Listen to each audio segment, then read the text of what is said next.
O Livro dos Espíritos, Allan Kardec.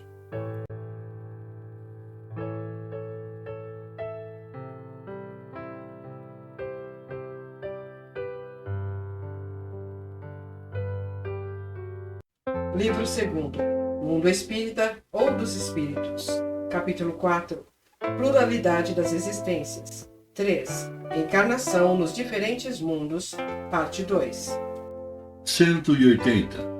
Ao passar deste mundo para outro, o espírito conserva a inteligência que tinha aqui? Sem dúvida, pois a inteligência nunca se perde, mas ele pode não dispor dos mesmos meios para manifestá-la.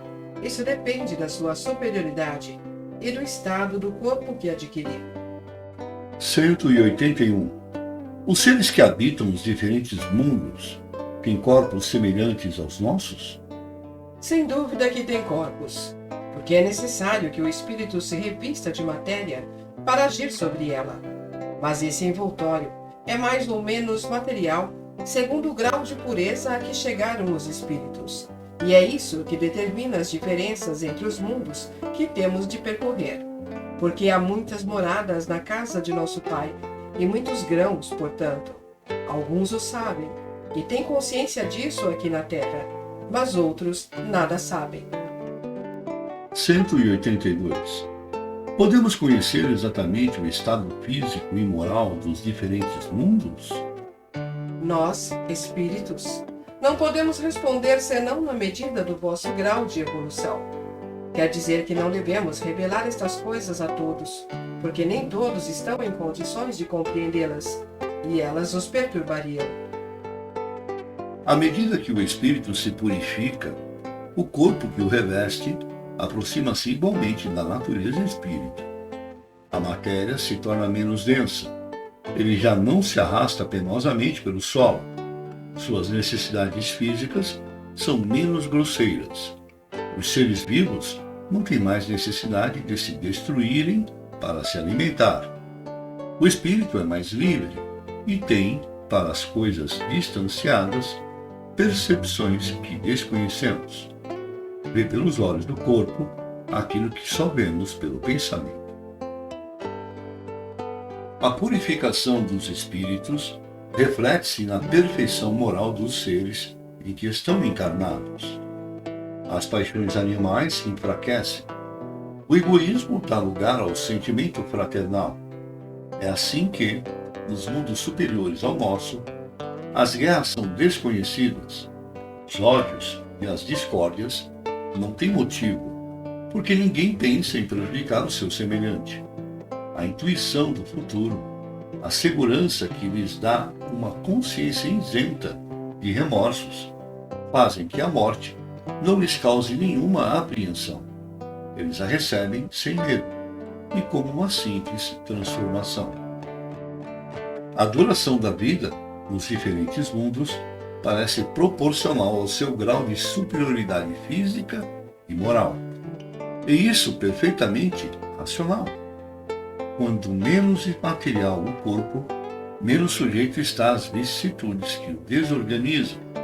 Quanto mais puro é o espírito, menos sujeito às paixões que o enfraquecem. Este é ainda um auxílio da providência, que deseja assim abreviar os sofrimentos. 183. Passando de um mundo para outro, o espírito passa por nova infância? A infância é por toda parte uma transição necessária, mas não é sempre tão ingênua como entre vós. 184. O espírito pode escolher um novo mundo em que vai habitar? Nem sempre, mas pode pedir e obter o que deseja, se o merecer, porque os mundos só são acessíveis aos espíritos de acordo com o grau de sua elevação. 184A. Se o espírito nada pede, o que determina o mundo onde irá reencarnar-se? O seu grau de elevação.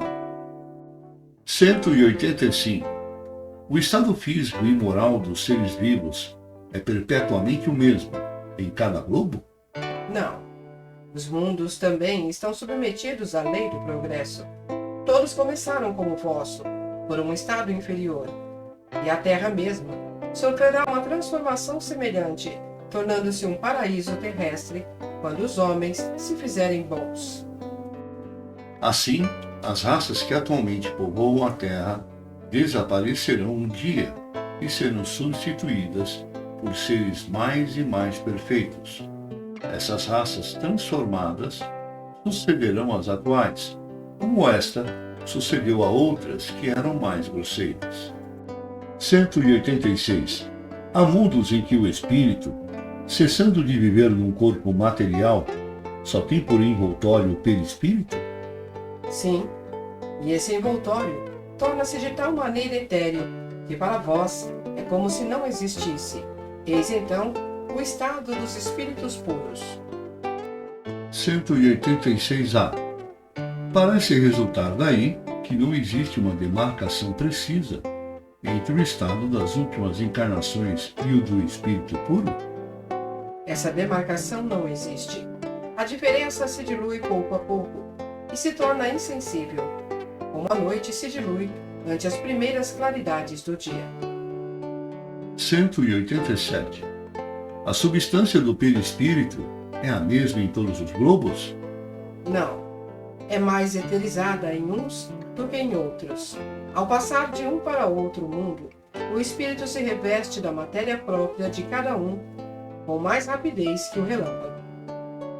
188. Os espíritos puros habitam mundos especiais ou encontram-se no espaço universal sem estar ligados especialmente a um globo?